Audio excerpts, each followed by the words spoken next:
This is Do It for a Living, your source for inside information on the future of automotive performance.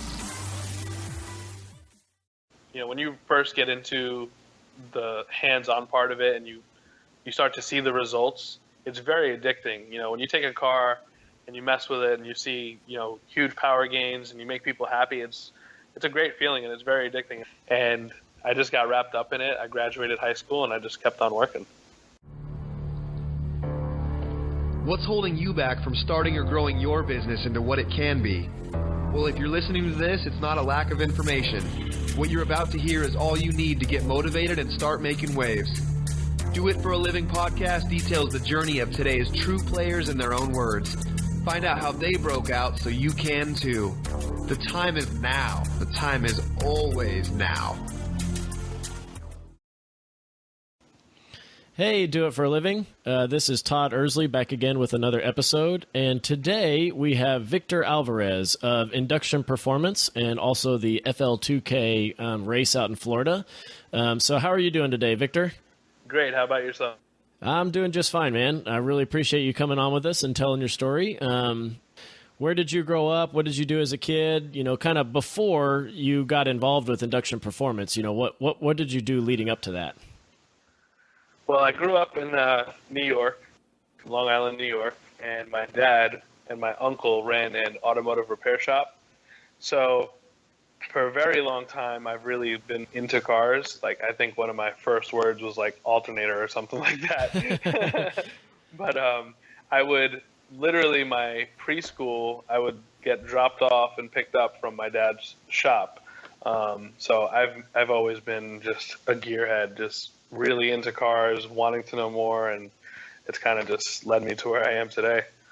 You know, they were very passionate about cars and whatnot, and it just, I don't know what it was. I mean, for as long as I can remember, all of my memories involve one of my dad and my uncle's shops or cars or going to races, going to the racetrack. I've really been into it almost my whole life. Yeah, so were they pretty involved in like the local racing community? At first, not so much. It really started as a general repair for them. And honestly, that was enough to get my attention. And I was really into it. And then as I got older and, you know, my dad became more successful with his business, he bought a Supra, 89 Supra, probably in 94 or 95. And to give a timeline, you know, I'm 27. So at that time, I'm 5 or 6 years old. But once that happened, I mean, that was my life. I was that car, the car scene, knowing that you can take a car and make it faster and stuff like that, just, I mean, completely took over my life. Yeah, exactly. So did you go to high school there as well? Yeah, I went to high school in New York. I ended up moving to Florida at the age of 15 and finished high school here, which was kind of difficult because I was very obviously used to being in New York, and, you know, in that time, that 10 years or so, I mean, obviously I was only 15, but I was very big into the Supra community in the Northeast. At the age of 13, I helped put together a Supra meet.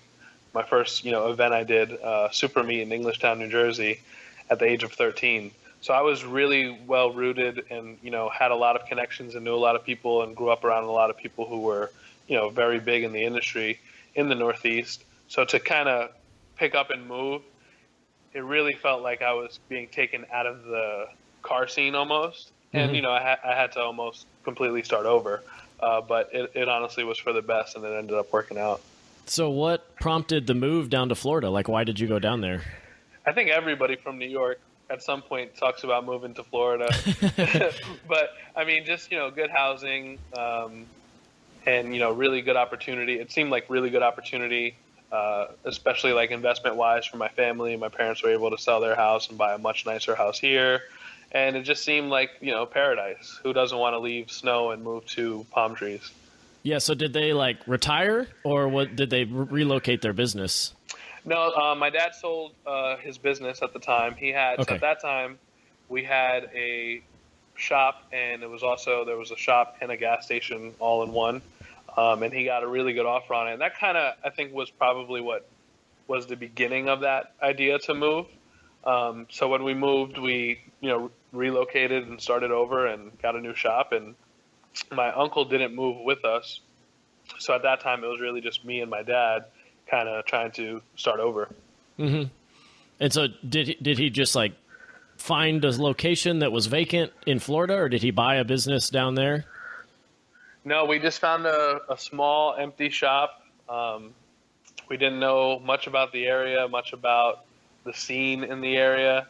And we just, kind of dealt, or, took the cards we were dealt. Mm-hmm. And in the end, it ended up working out, but it was a very different scene from New York to Florida. And it's weird because, whatever city you're in, the scene is always different from state to state and city to city.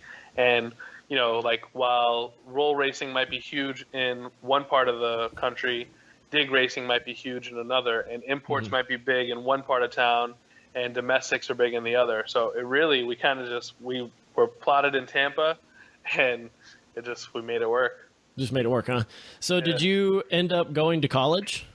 I didn't. There was always the plan that I would do that. That was always, what I wanted to do, what my parents mm-hmm. always wanted for me. But it just didn't really work out that way. My senior year of high school, I would, go to school every day and then come home from school, get in the car, and drive to work and go work with my dad, as late as I needed to. And then as I got more involved in the car scene in Tampa, then it became where, people were coming by with Supras because we had a Supra. We would go to the races and meet other people. And next thing you know, I was 17 years old. I would be at my dad's shop until 10 o'clock at night, wiring up an AEM or doing like a turbo kit on a car. Yeah. And I was very passionate about what I did.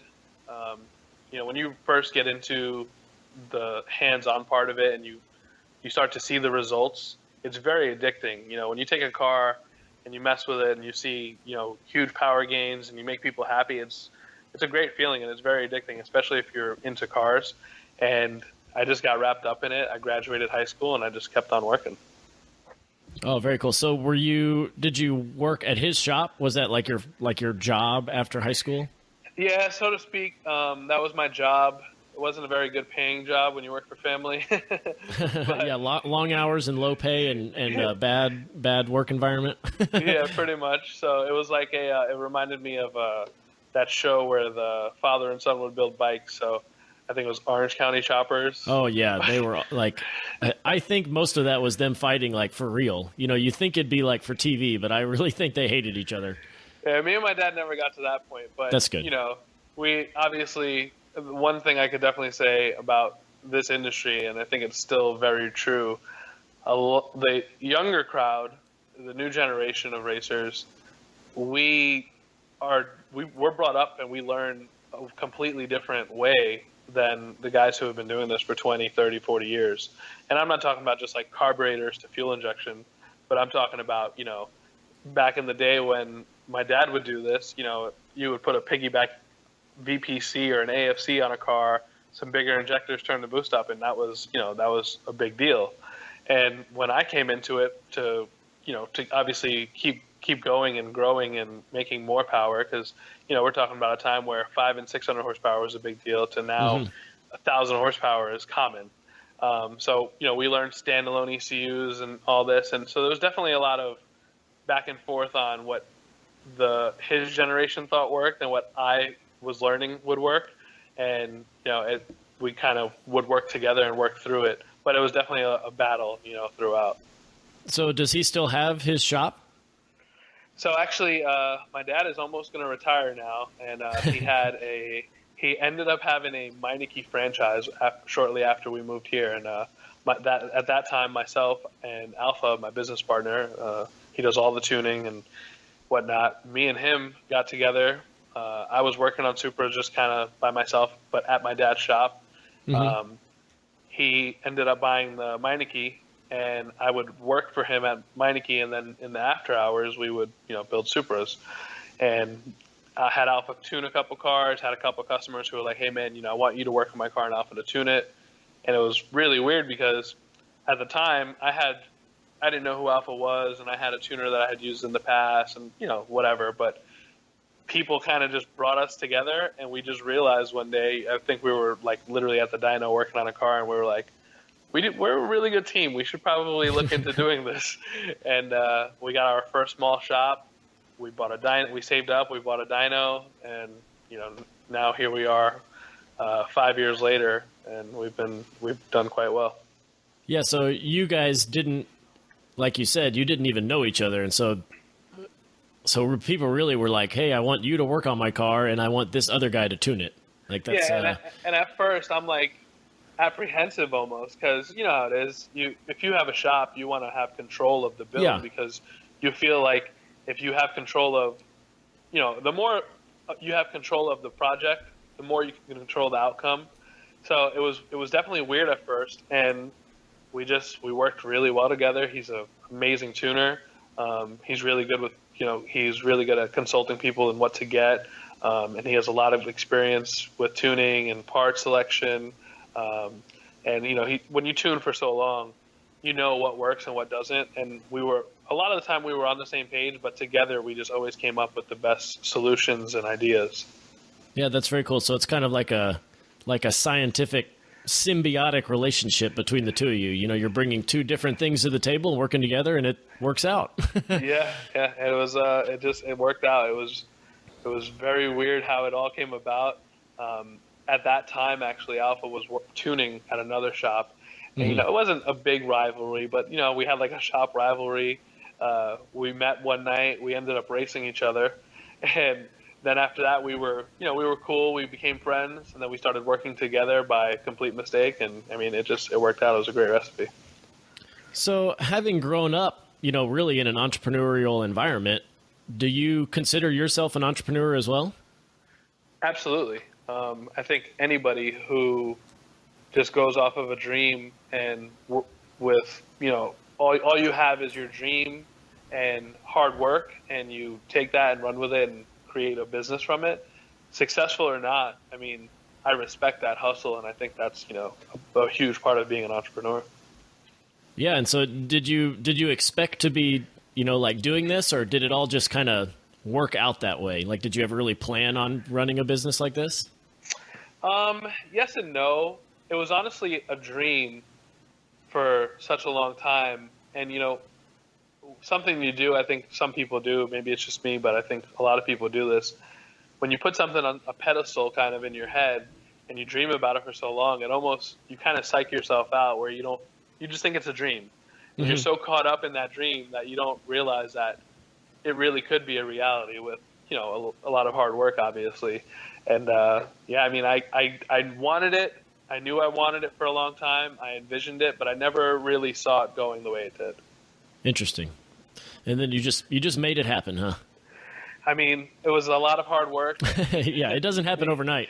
Yeah, meeting the right people. It's obviously, like meeting with, partnering up with Alpha, and knowing the right people in the industry and following the right path. And, it was very difficult, but it happened. I knew I would be in the industry somehow, but it's almost like another part of it was when you're growing up and you're in high school, everyone's like, oh, you're going to go to college, and what are you going to do?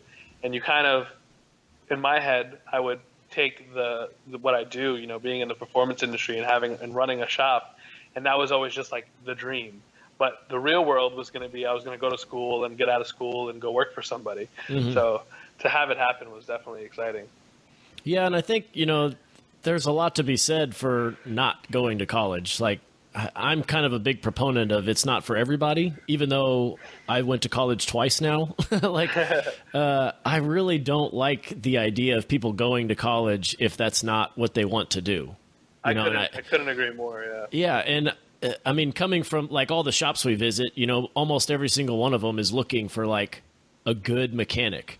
And I'm like, man, like all these enthusiasts, if they would go to a trade school, and take it seriously, like, you can't just dick around at, these trade schools. I feel like they get a bad rep from a few bad apples. But, if you go to a trade school and you learn how to wrench and work with diagnostics, there are so many jobs out there for you if you just took it seriously. And, I I'm hoping that kind of the industry moves that way to, like, instead of going to college for 4 years and racking up $50,000 or $100,000 in debt, you go to a trade school and then you get a cool job like right out of the bat. So yeah, it's interesting, you know, when people don't go to college at all, you know, and then do well. I'm really happy about it.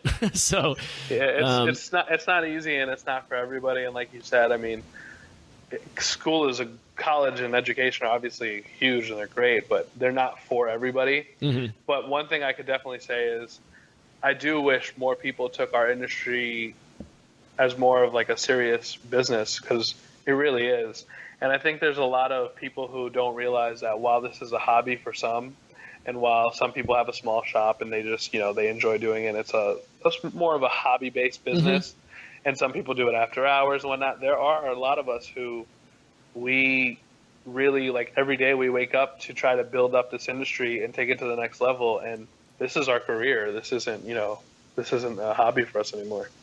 Yeah. And that's, you know, a lot of that mentality is what we try to, you know, help people with our My Shop Assist software is like, listen, man, like, you got to take this seriously. You know, this is a big deal and it's a lot of money, and, you know, you're working with really expensive cars and stuff like that. So yeah, having that kind of mentality shift of working it as a business, not a hobby, is a really big deal.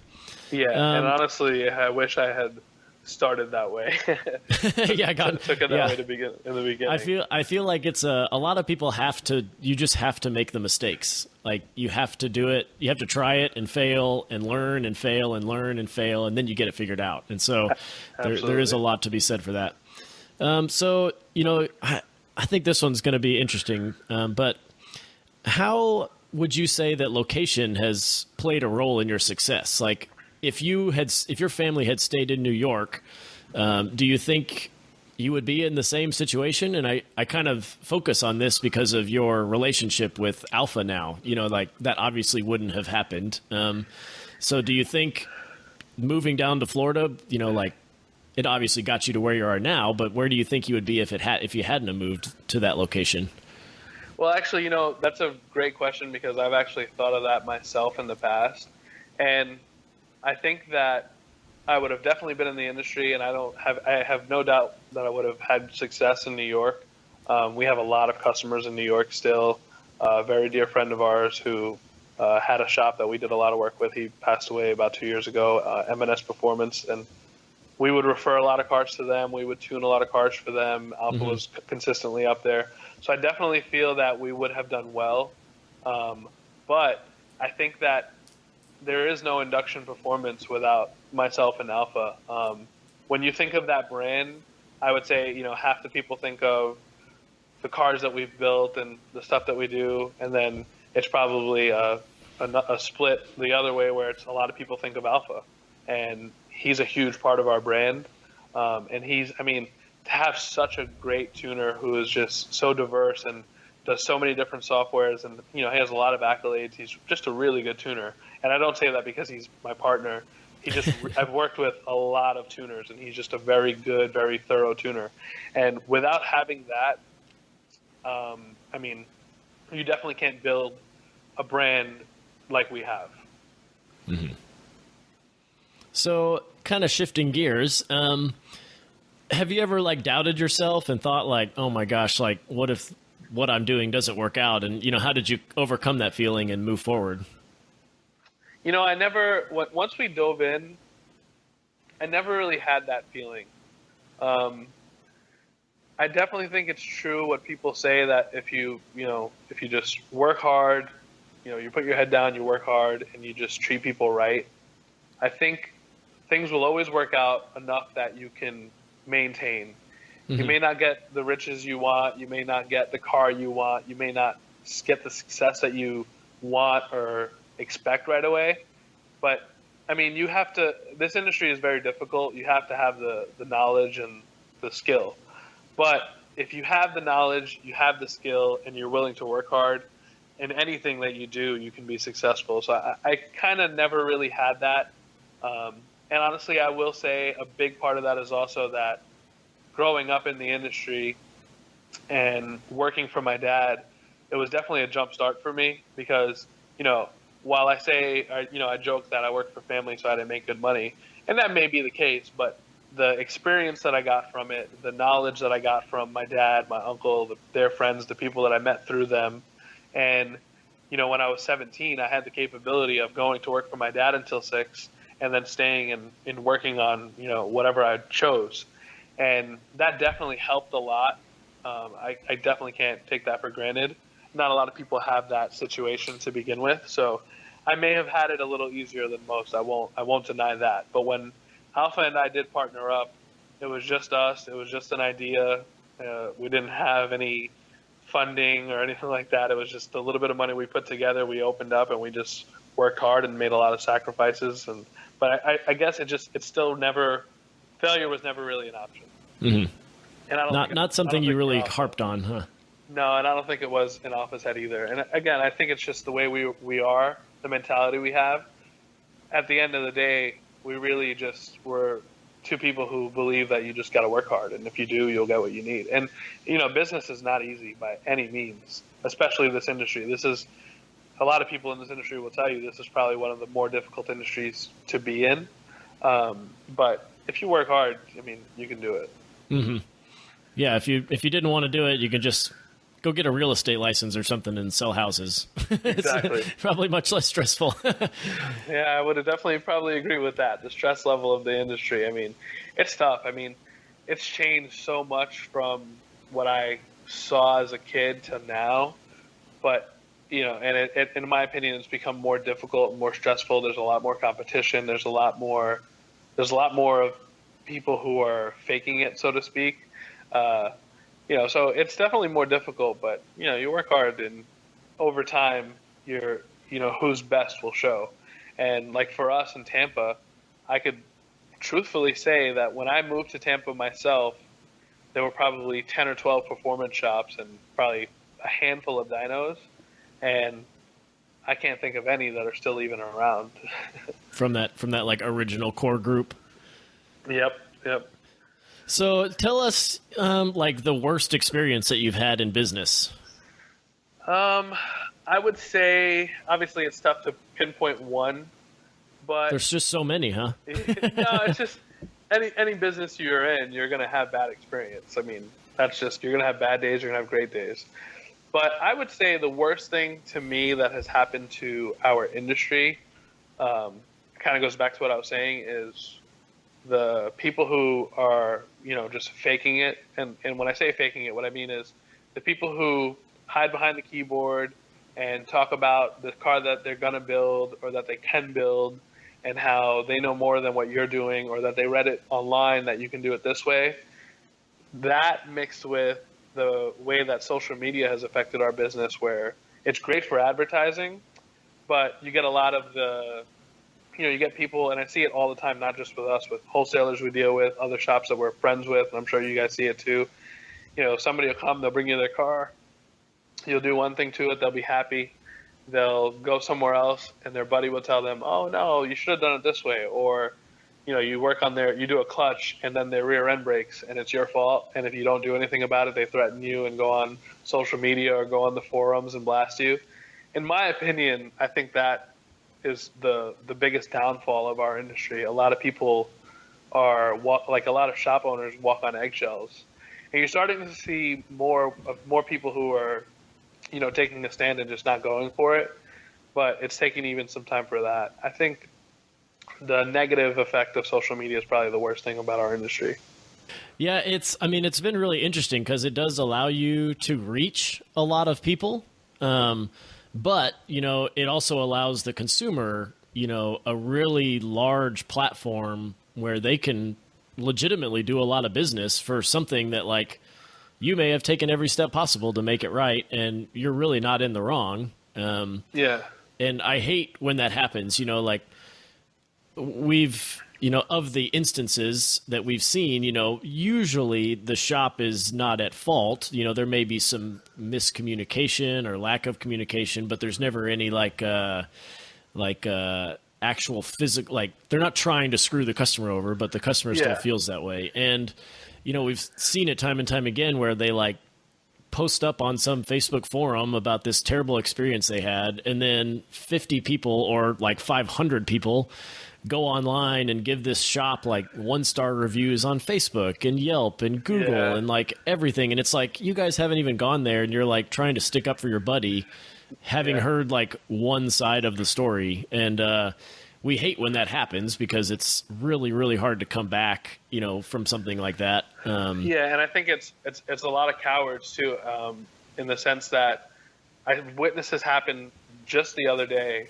Somebody posted an experience they had with a shop. And there's 3 sides to every story. We all know that. And I'm not sticking up for that shop. I don't know what the real deal was.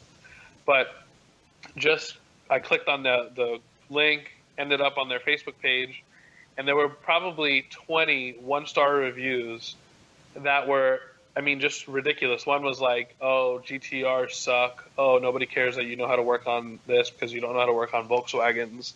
And like, just these ridiculous reviews. And in my head, I'm thinking to myself, I'm like, I wonder how many of these people, you know, quit their day job or didn't go to college and decided, you know what, I really like cars. I'm going to bust my ass. I'm going to work on cars. I'm going to open a shop, and I'm going to give it everything I have. And, you know, just to have somebody come and do that with no actual experience with you or your company. Yeah. That's what makes it the worst. Yeah, I hate it when, you know, if you've got a legitimate complaint and you have been there, you know, that's fine. But I hate that it's those rating reviews things are really consumer oriented to protect the consumer, which is good. But you can't remove fake bad reviews. I guess the flip side is you can't remove fake good reviews. But in our industry, it seems to be that you get screwed with the fake bad reviews, and there's nothing you can do about it.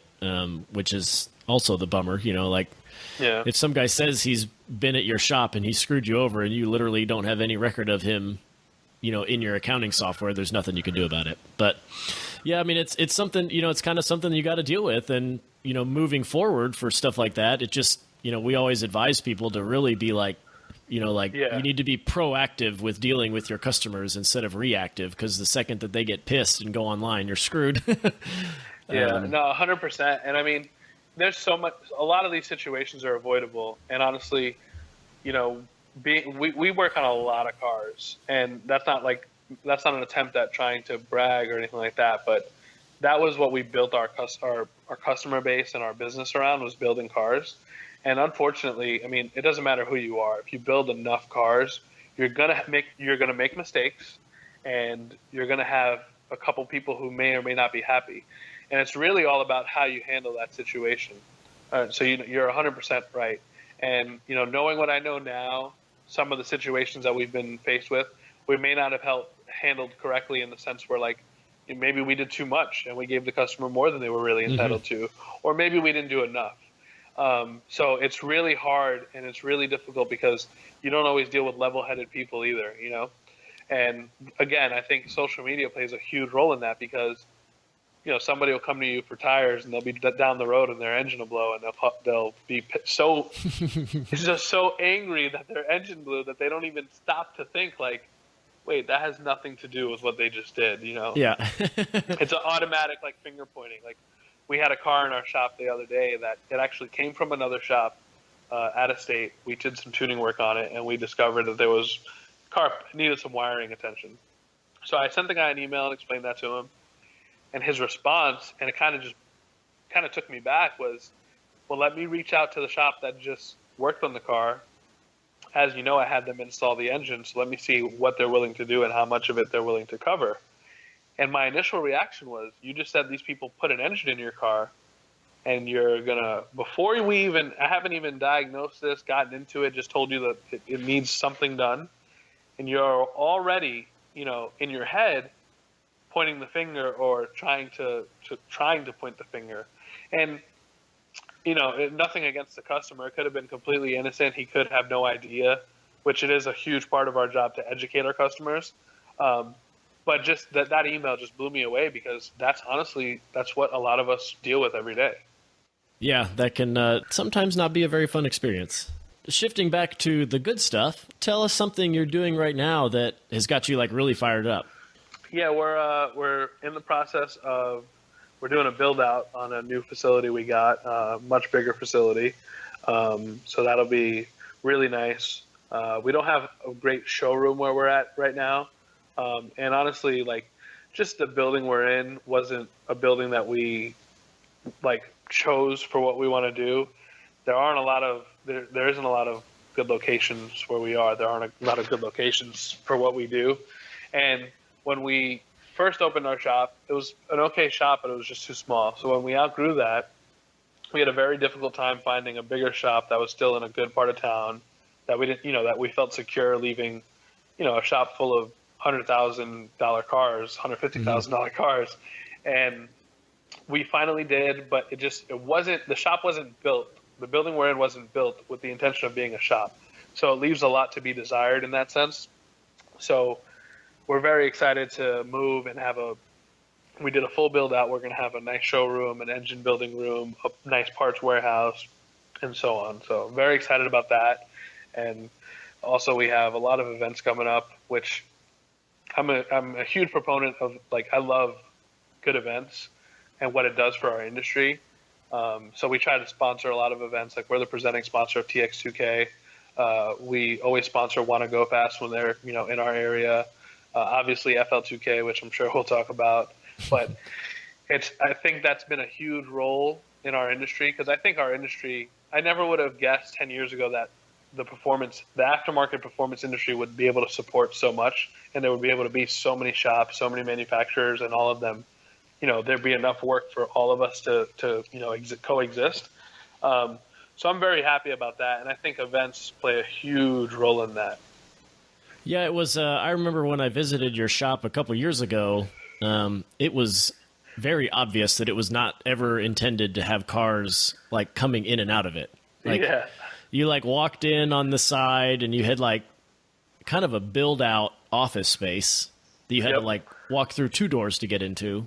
And then was the dyno, did you have to back cars onto the dyno? Oh, it's a nightmare. I mean, we're used to it now, but there's really only one way in and one way out of our shop. So you have to like pull in, back cars on the dyno.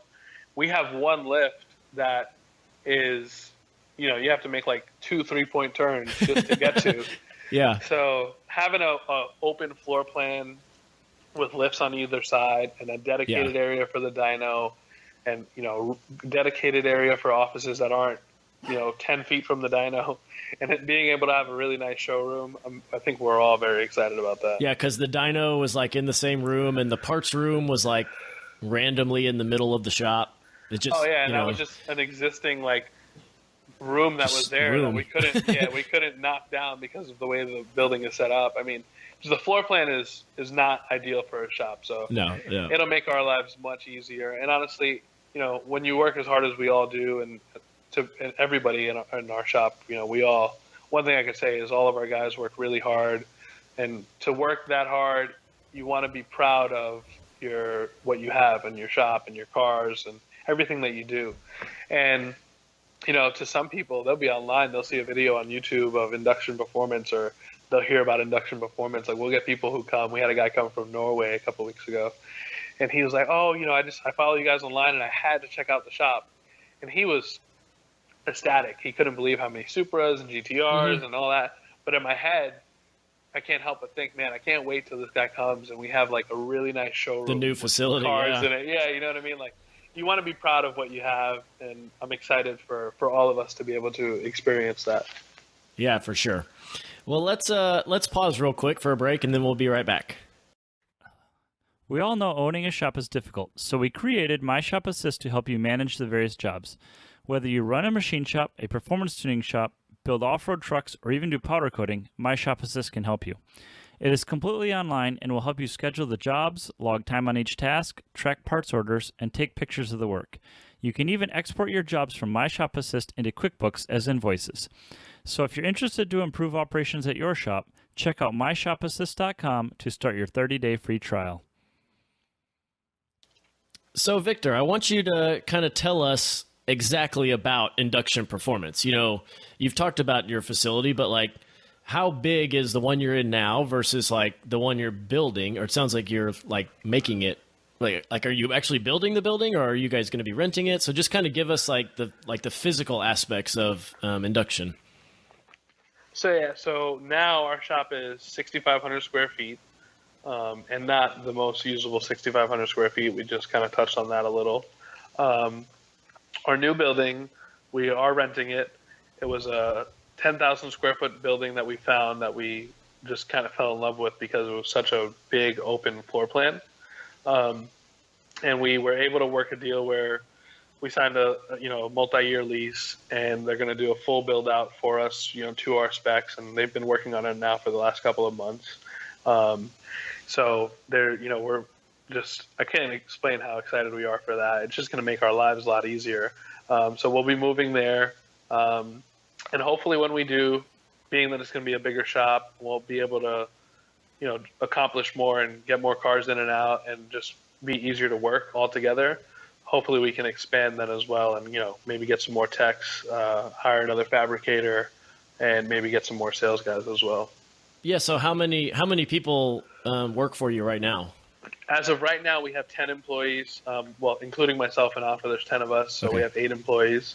But we could definitely, the growth has definitely been very good for us over the last couple of years.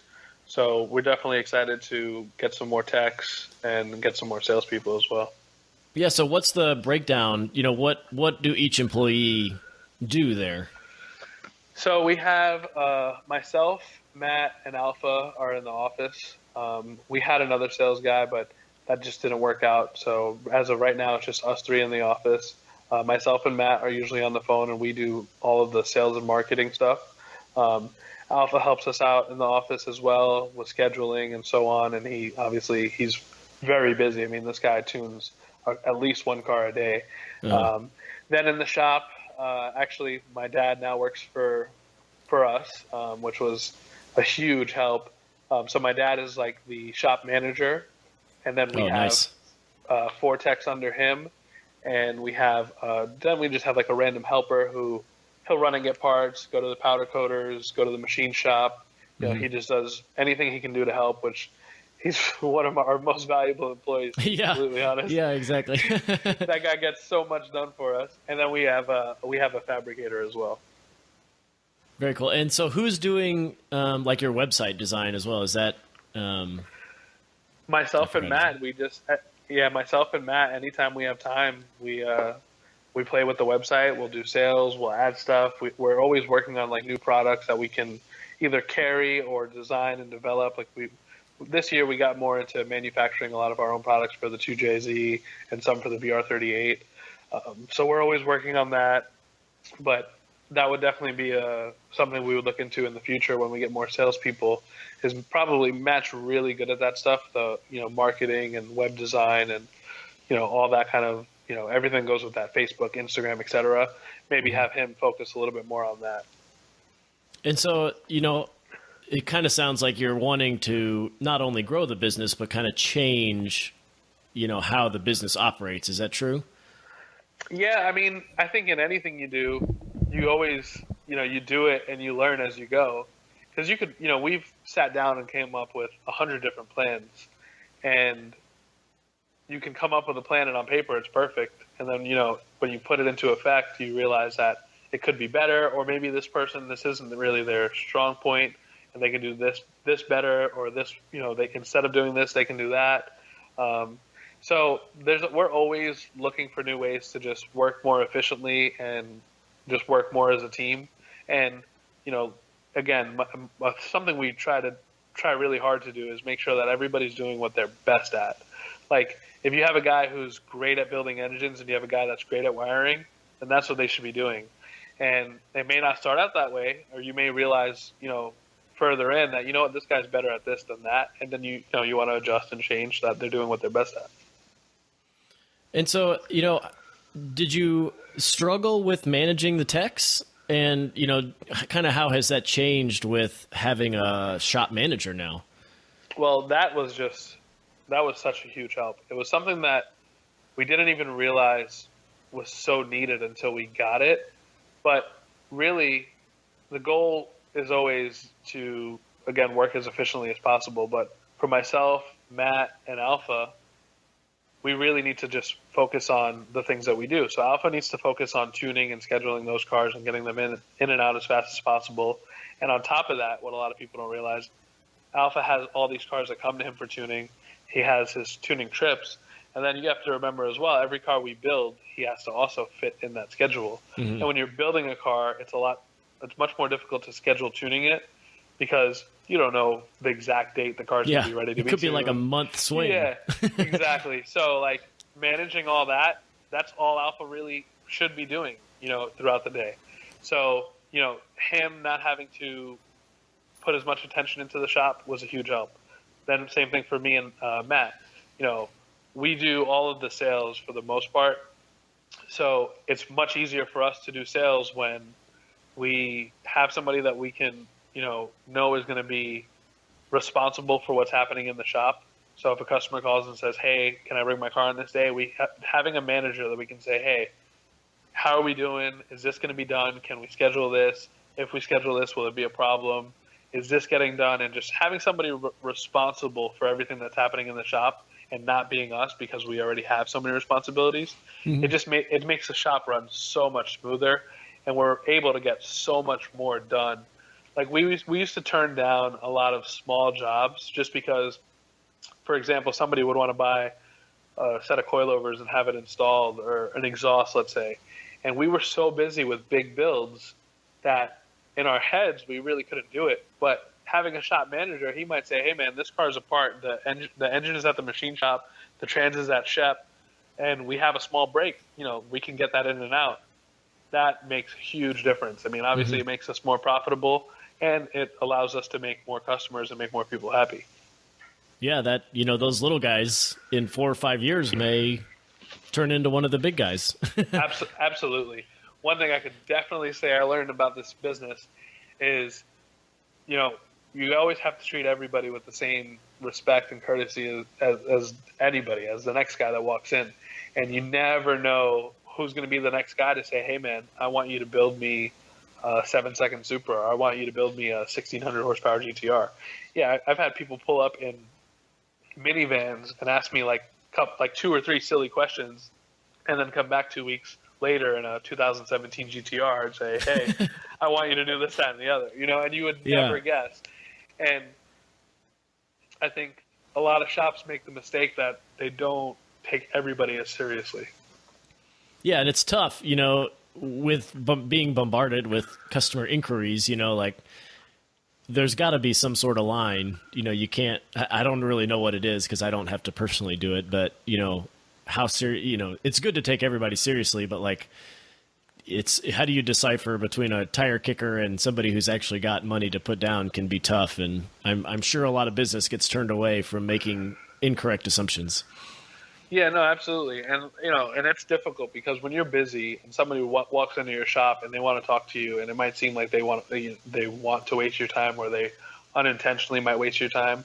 It's difficult. And sometimes, we're all guilty of it. You might be really busy, or that person might feel like you didn't give them enough attention, and they may go down the street and have their car worked on somewhere else. And that person may not even be as qualified for that job, as good at that job, or even capable of doing that job, but they might get it because they give that person a little bit more attention than you did.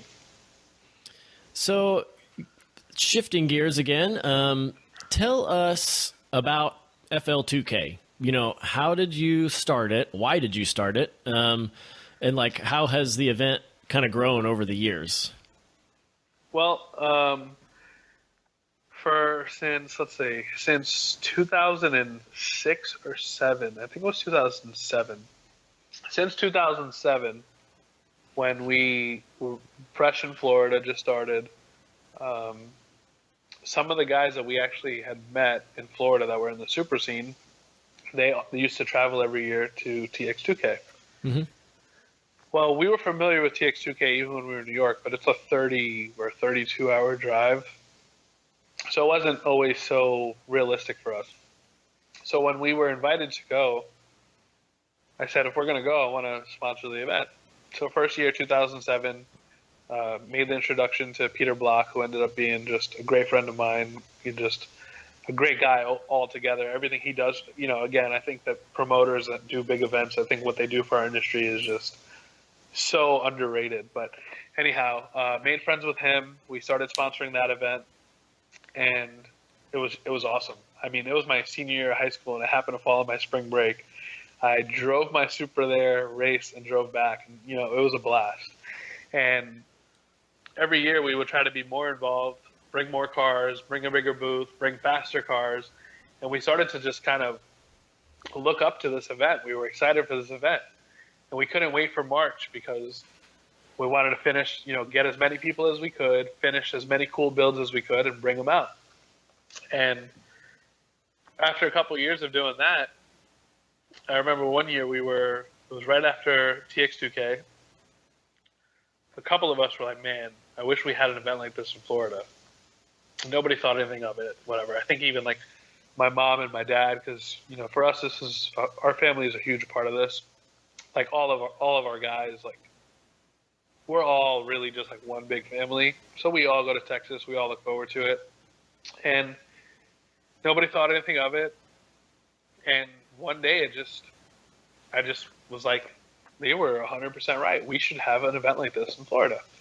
So the first thing I did, obviously, I reached out to Peter Block and asked him if he would have any interest in doing an event in Florida. And he said at the time, no, that he had a lot of people who had reached out to him about stuff like that, but he just never really felt like he had the right candidate to do that. And himself, like he didn't think he had enough time to devote to doing such a big production in a completely different state, a state he doesn't live in, etc.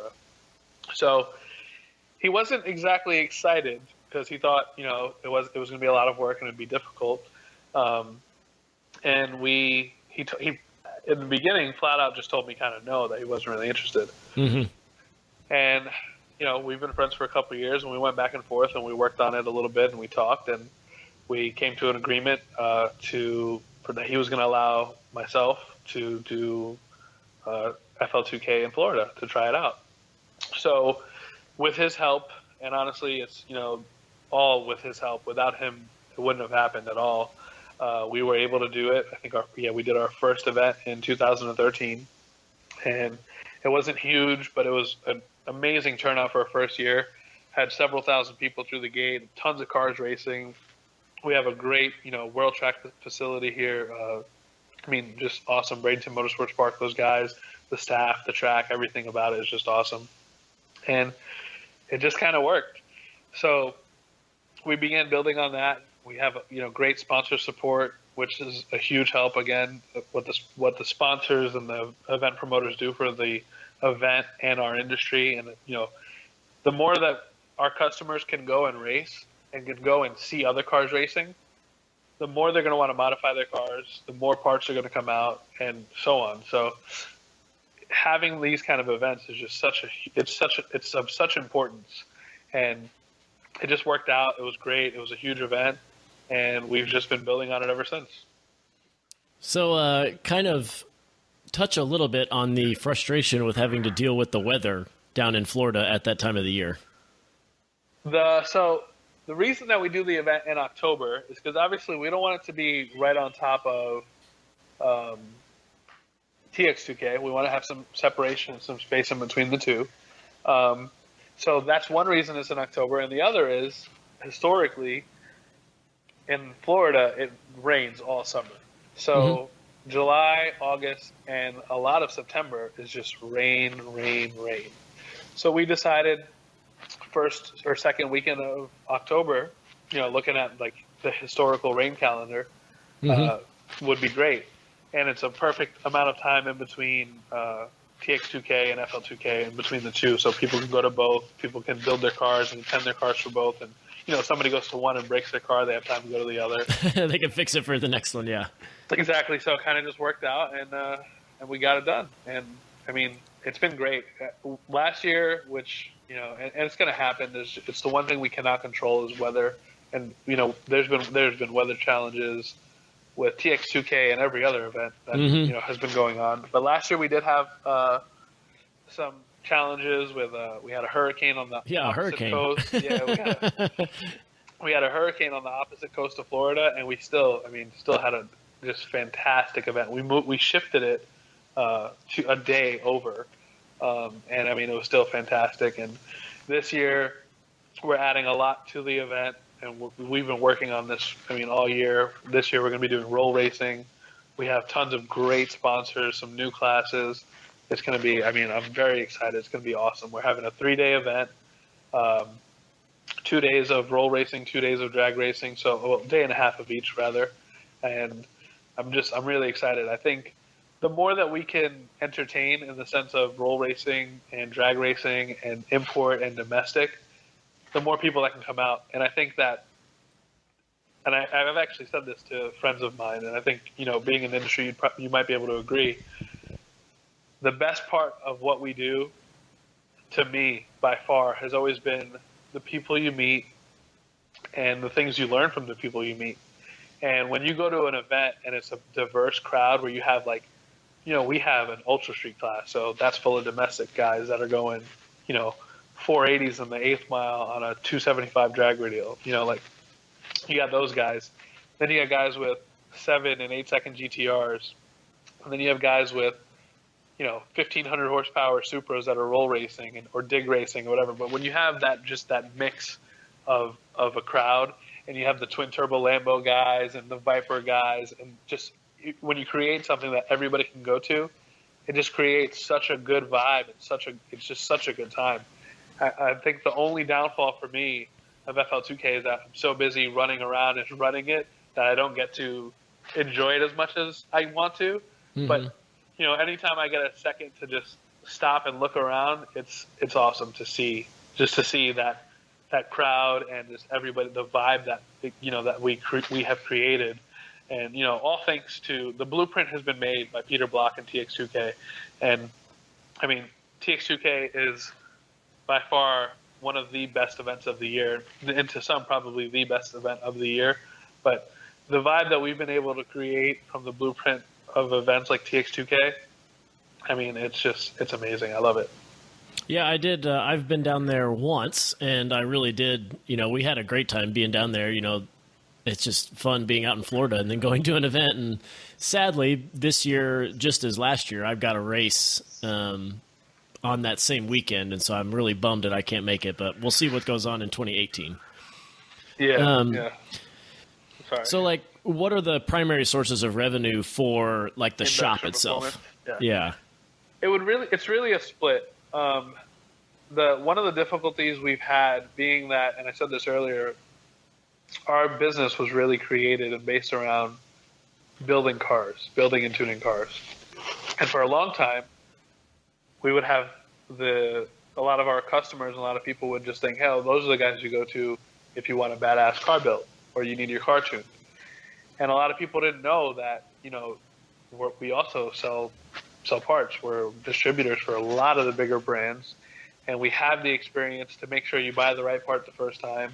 We'll give you the good deal. We do, we never got those phone calls in the beginning, and it wasn't really our plan to get big into parts, but we've always wanted to. It's always been, it's a huge part of our industry, and it makes a world of difference when people have a place they can call and consult with the person that has real life experience and can tell you this part will do this and that part will do that, and this turbo will make this much power and spool at this RPM. And that's such a huge part of our industry, and also kind of, I think, what we need more of.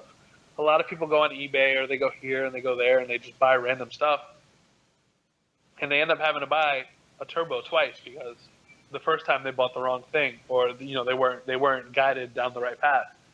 So over the last couple of years, it's been a huge part of our business that we've been growing, and a huge focus for us is the parts. And now we're starting to manufacture our own parts, where we have we have our own coil kits that we do for the 2JZ. We have a bunch of random stuff. We have coil kits.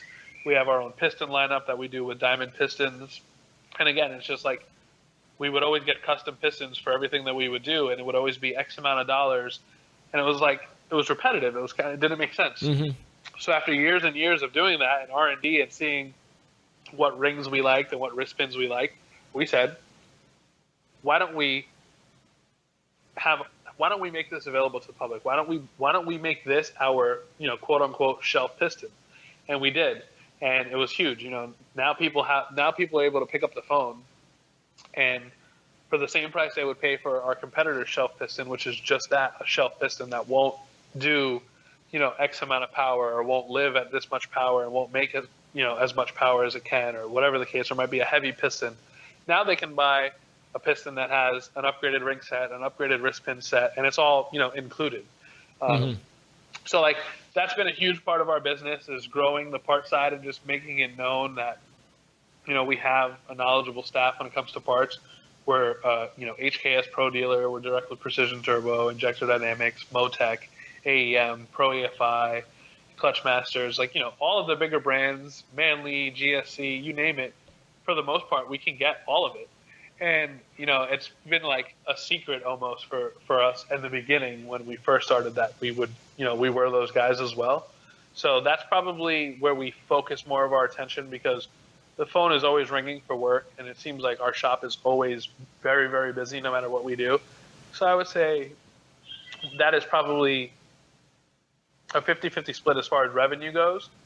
But our focus is definitely more on, marketing that we do sell parts and that we do carry and stock a lot of parts. So are you able, what percentage do you think are you able to actually close the sale? Like if somebody calls you and, you spend X amount of minutes or hours, consulting with them, do you have a pretty good success rate on closing the deal? Because that seems to be a problem that I hear a lot, is people are giving away advice on parts to buy, and then the customer hangs up and searches for the part number online, and then you see them 3 months later with the parts, and they're asking you to install them. Oh, 100% that happens. That happens, unfortunately, more than it really should. But I would say we have a great success rate, to answer your question. We're probably, we always try to be competitive, and, offer the parts at the best price that we can. Without undercutting and destroying the map and, map price and so on. And we always offer as much as we can before we get that customer off the phone. Hey man, if you need this part, we can get it for you. And honestly, sometimes if we can't, we'll point them in the right direction. But yeah, it's difficult because it goes back to what I was saying earlier. You can't assume that you're going to spend an hour talking to somebody and they're going to take their own notes, hang up the phone, and then go on eBay and buy the part. If you do that, you're not going to provide that same service that we want to provide. So, unfortunately, you do have those people. You just have to, hope and pray that they value your time and your expertise enough to spend their money with you. But, that's a part of our industry. That's how it goes. Very cool. And so does FL2K generate any revenue for you, or is it more of an advertising thing that you do? Well, so FL2K, I really try to keep separate from Induction Performance, if you kind of know what I mean, where in the sense, I want FL2K isn't an event that was created or designed to benefit Induction Performance, solely Induction Performance. I wanted this event, my vision for it from the beginning was it to be just a great time for the racer and the spectator primarily, and just another great event for our industry. Because again, I strongly believe that, great events, import versus domestic, TX2K, FL2K, want to go fast. These events really do help our industry grow and continue to grow. So my main concern was never making money, ever, with FL2K. The first year we did it, we took a huge risk and, went into it with the intention of not making a single penny, and we were perfectly okay with that. So we try to keep it separate in the sense that we wanted to welcome all shops, competitors, enemies, rivals, whatever the case. We want everyone to come, everyone to sponsor. If you've got a beef, we'll take it out on the track, and the spectators will enjoy it. But it's not like Induction Performance's event. It's totally separate. It's FL2K. Yeah, and I want it to always be known that it is a completely separate event. as of right now, we don't really have a presenting sponsor. So we're the title or presenting sponsor of TX2K. If you look up TX2K, it says TX2K presented by Induction Performance. And, it took us it took us 9 years of sponsoring that event to grow to that point. And, and what comes with that is not just it's not just the title. This year we brought a car carrier with 6 cars and then 4 other trailers. So we brought 10 cars from Florida to Texas, a huge booth, tons of parts. We do a TX2K discount code on our site. We do tons of sales. We build as many cars as we can possibly build and bring them to the race. I think we raced this year 4 or 5 of those cars at the track at the event. So what comes with that is we really want to build that event up. We really want to be a great sponsor of that event in the sense we want to promote that event. We want everybody who, if you're a customer of ours and you didn't go to TX2K before, we want you to go. And, that's what being a sponsor, a presenting sponsor is. It's not just dollars. It's not just, that we pay for this or we pay for that or we ask for anything. It's that we really want to build the industry. We really want to build these events. And obviously we enjoy it. Going to TX2K this year for us and racing all those cars and all the smiles on our customers' faces and the wins, the losses, it's a great experience. So, not to go off into that, but we don't even have a presenting sponsor for FL2K as of right now. We've had a couple people who have sponsored from day one who have asked for it. And we still haven't even gotten to that point yet because we want it to be a great value. And, we've also, I've so far have not really I don't want to make it an Induction Performance event. It's, when it comes to FL2K, I'm a promoter. I do everything behind the scenes I can to have a great event. But I don't do that event solely for the benefit of money or Induction Performance. I do that event for just because of it was an event even I wanted as a racer and a spectator, and I do it just for the industry, really. And so what, the races are going to play a big part of this, but what have you found has been the most successful way to promote your business and to get more customers? I mean, honestly, supporting events, going to Want to Go Fast, going to FL2K, TX2K, import versus domestic when we can, local events, that's a huge part of it. But I think social media is probably the biggest part of promoting any business nowadays. I mean, websites are great, internet is great, but YouTube, Facebook, Instagram, those are probably the best ways to promote any business. The interaction with people, that direct interaction that you have, I think people really enjoy that. So are you making YouTube videos and posting them online? We do. We don't do it as much as we used to because we're just so busy. But we do. We try to make videos as much as we can, or even just be, in other people's videos as much as we can. Go to races and try to put on a show to be in those videos. Any events that we can go to. Like another great event that just started in Florida was Cletus and Cars this year. That's Garrett from 1320. Mm-hmm. Cletus McFarland, that's his event. He does it at Bradenton Motorsports Park. We bring the car. We try to compete as much as possible. We sponsor, we bring shirts, we set up our booth. I think all of it really comes down to interaction. People want to meet the people from Induction Performance. People want to meet Alpha. People want to, they want to get to know people. They want to have that interaction. And when they do, they get even more excited to be a part of something with that person. Whether it's, I want this guy to tune my car, or I want this guy's advice. I want to buy parts from this guy. I want them to build me an engine, whatever the case. I think just interacting with people and supporting our industry and the people in our industry, the spectators, the racers probably, the most. Those guys really need the help. It's really expensive to competitively race. So helping racers, I think all of those things and just being in people's faces and interacting with people as much as possible is the best way to grow, aside from just social media. Yeah, I totally believe it.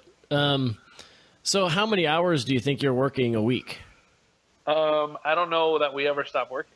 I mean, it's after hours now, but not that this is work, but this is everything we do it for the industry in one way or another. Whether it's sometimes during the week we'll go to a local meet and we'll go and we'll hang out with our customers, we'll make new customers, we'll support the local guys at the test and tune, whatever the case. But man, you can't count the hours. You count the hours, if you count the hours and you do the math, you might be making minimum wage.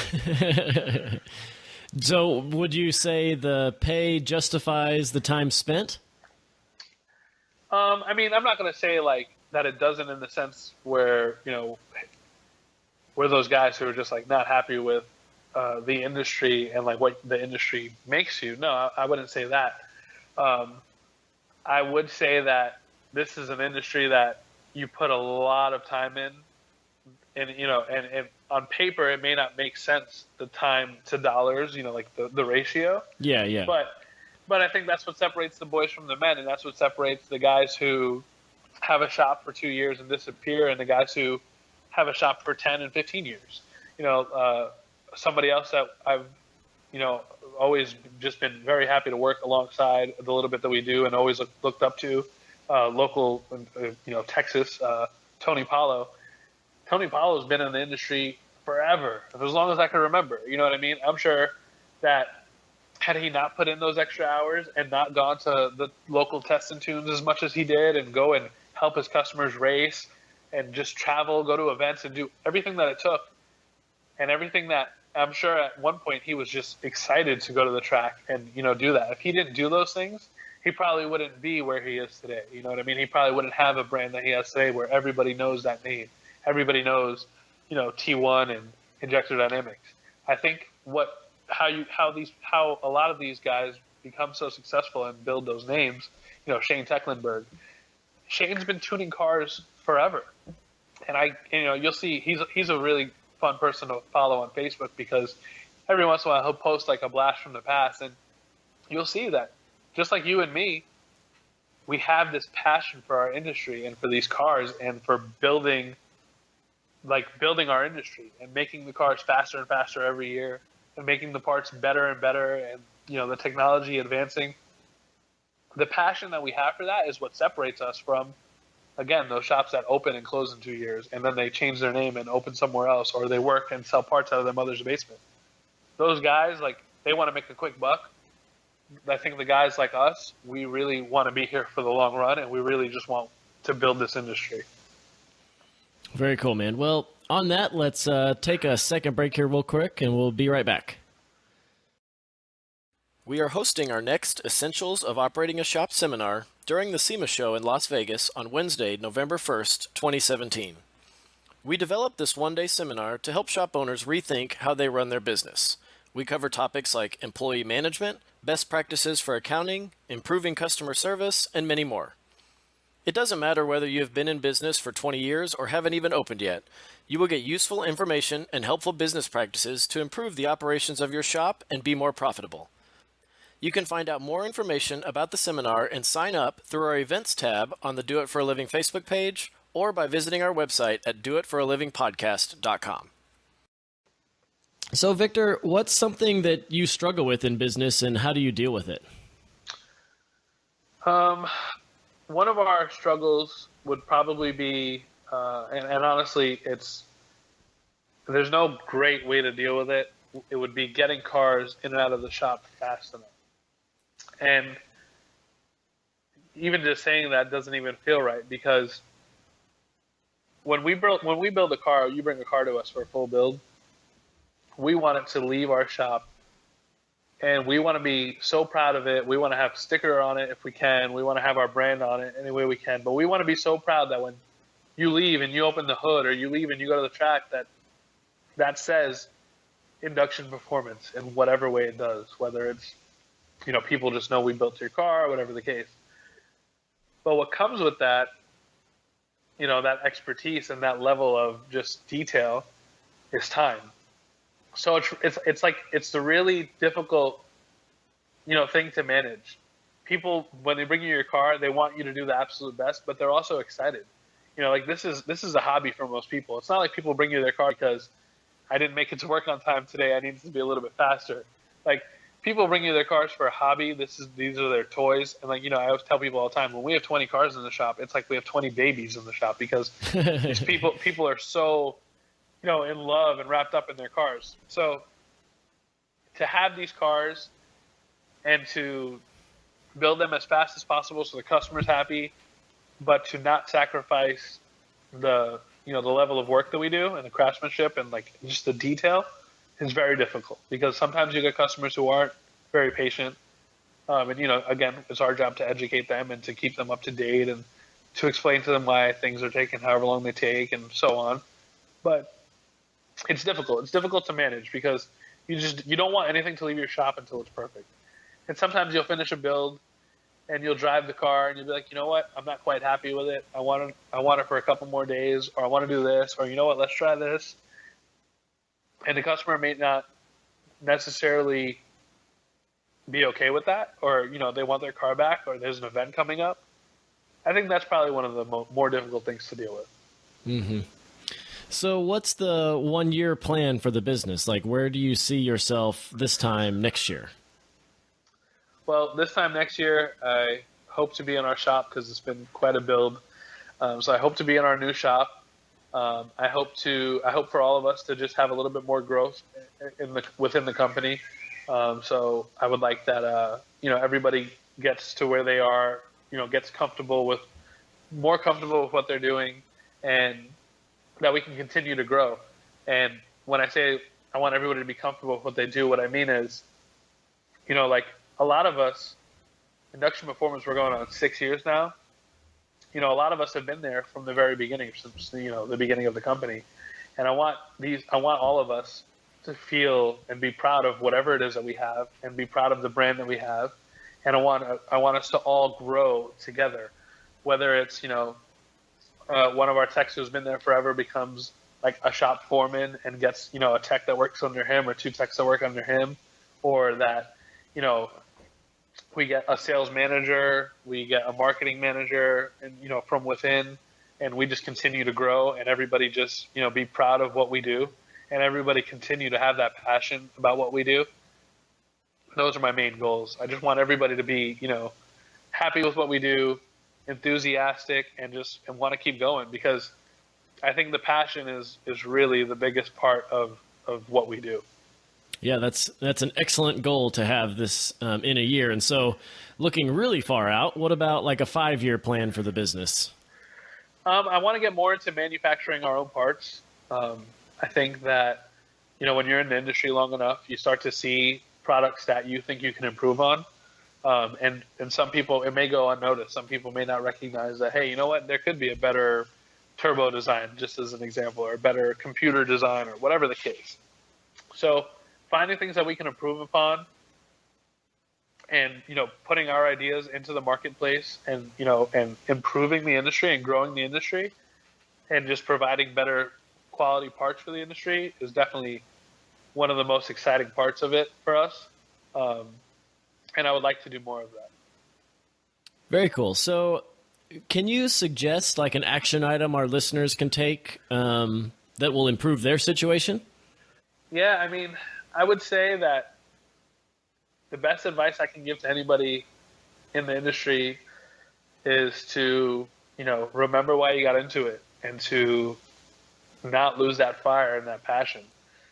Most of us, I think, yourself, myself, Alpha, and, tons of our other peers that, people that we look up to in the industry, or that we, see that are in the industry that are doing well. I think we were all, at one point, we were all enthusiasts. We were all racers, and we were all just excited. We wanted to go faster, and we wanted to compete. I miss the old days when you had Craig Paisley and Vinny Ten and R. Oslanian and Steph Papadakis and all these guys just going head to head every weekend and racing each other, and just to get that 10th of a second, or just to, push the envelope. I think our industry was lacking a little bit of that, and it's starting to get a lot better. And I think that that's the biggest thing that we need to do, is just keep that passion and keep that fire, and just try to keep growing and going faster and building better parts and tuning cars better or making tuning advancements. Never get comfortable. This is an industry that you could really that you should afford to do that with. This is an industry that you always want to be looking at what's next and how to take it to the next level. Definitely.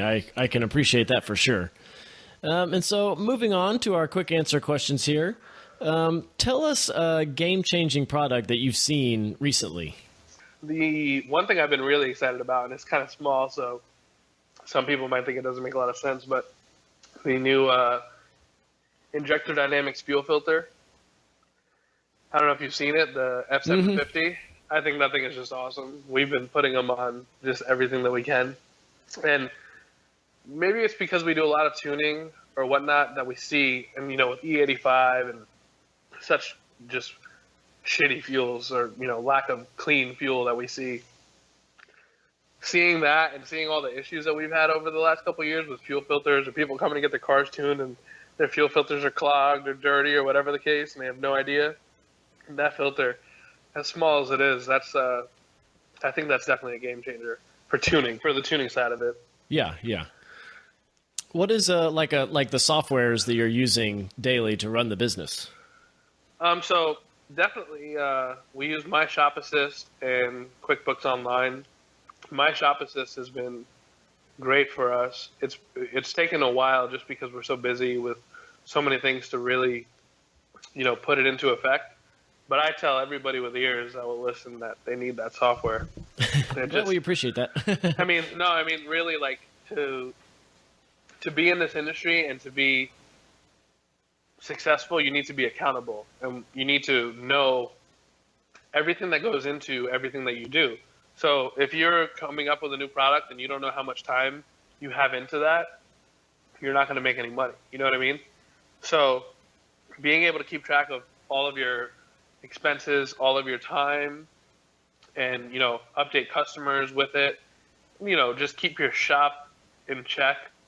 There's so many ways that it helps. Like with us for our engine program, for us to know how much time goes into each different engine package that we do, that's how we know, how we can competitively price it and that we can make sure that we're still making money, stuff like that. And, we didn't have a sophisticated engine program 3 or 4 years ago, because it just wasn't something that we had the knowledge to really sit there and put together like a competitive pricing package. We built engines, we built tons of engines, but to be able to go back through and say, all right, so on this build, we take this much time, we use these parts, it's this good, whatever.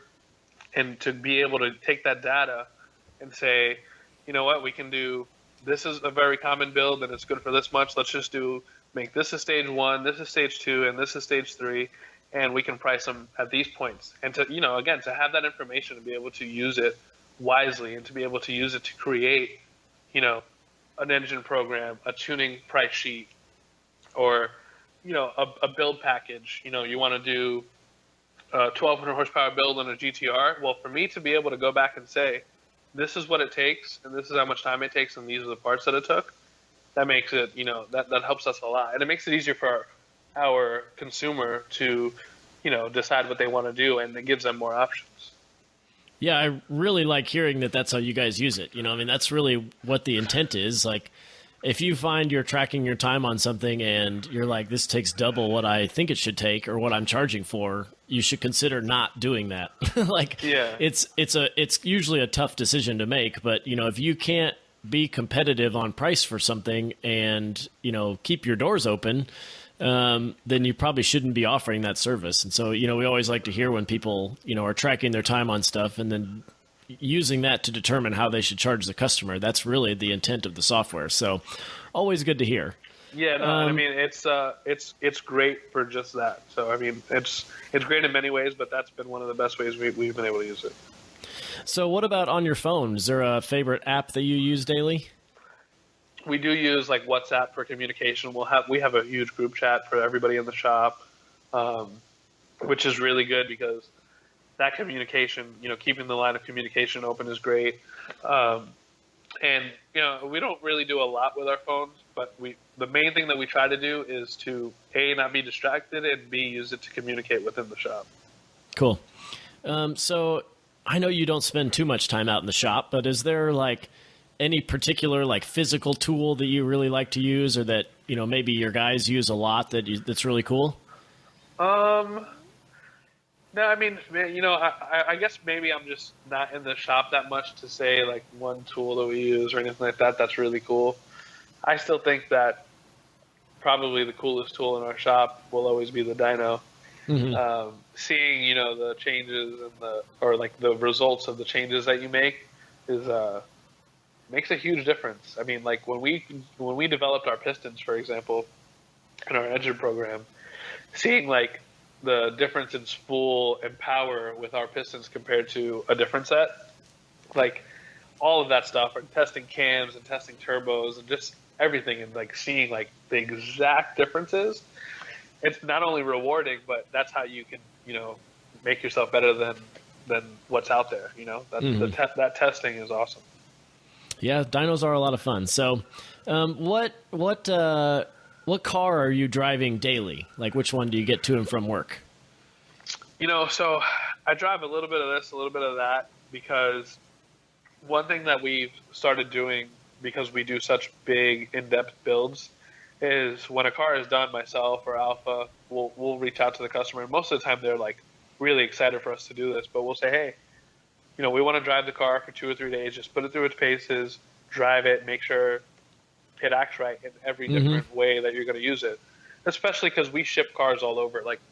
We have cars that we ship to Canada, to New York, to Jersey, to Pennsylvania, to Texas, to Colorado, California. I mean, you name it. So a lot of the times, I'll be driving a car that I want to just make sure is good to go home. And when I'm not driving that, since my commute isn't too bad, I usually drive my Supra. Oh, nice. So still having a fun car, huh?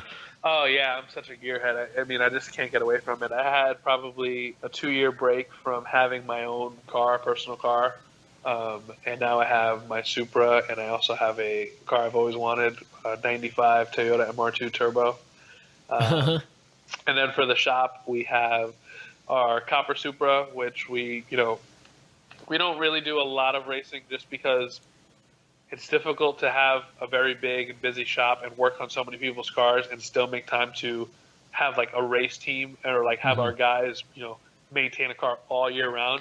So we don't race a lot, but when we do, we race our Copper Supra, and then also we have a GTR, a silver GTR for our shop car that makes 1,700 or 1,800 wheel horsepower. That's awesome. Well, hopefully we'll get to see a bunch of stuff at FL2K this year from you guys and see if you can get those out there too. Oh, yeah, for sure. So, ending here, what is really the best way to get in contact with your company? The website is inductionperformance.com. Very simple, obviously. You can find us on Instagram, again, Induction Performance, or if you're interested in the event, FL2K. And then, again, you go on Facebook, you can just look up either Induction Performance or Facebook. Make sure you hit that like button, and you can follow us there. Well, Victor, I want to say thank you again for, meeting with us and doing an interview. I'd really like to hear about the business, and I'm excited to see what's going on at FL2K this year. So, again, thanks. Yeah, for sure, and I appreciate the call, and we look forward to, having you guys back out next year, and all the changes we're going to make next year for FL2K and within Induction Performance in our shop and our new shop. And, we appreciate what you guys do for the industry. Just the podcast, the software, and everything you guys do in the support of the events. We appreciate that. Thanks for listening to Do It for a Living. You can find out more about this guest, this show, and even details about what we just talked about at our website, doitforaliving.net. Check out the Facebook page at facebook.com/doitforaliving and tell us who you want to hear from. And most importantly, subscribe to the podcast. Click subscribe. Do it now. Seriously. I'll wait while you grab your phone. Open up the podcast app. Tap the subscribe button. When you subscribe, you help us gain momentum and attract more high-level guests.